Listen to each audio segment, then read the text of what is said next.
Welcome back to my channel Barbie stories.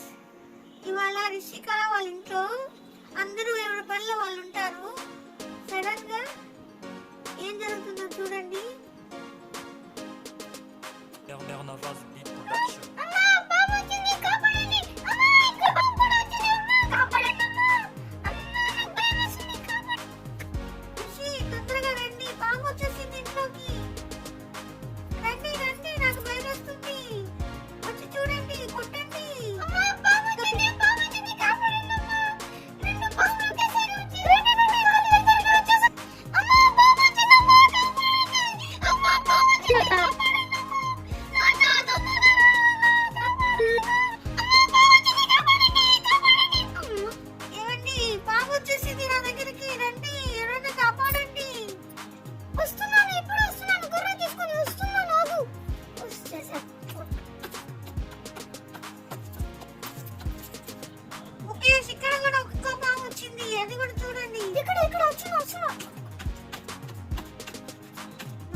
తప్పించుకున్నాం ఈరోజు, లేకపోతే నా కాళ్ళ దగ్గరికి వచ్చేసింది ఆ పాము.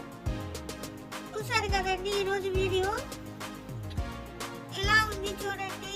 లైక్ చేయండి, సబ్స్క్రైబ్ చేసుకోండి, సపోర్ట్ చేయండి. Thanks for watching. బాయ్.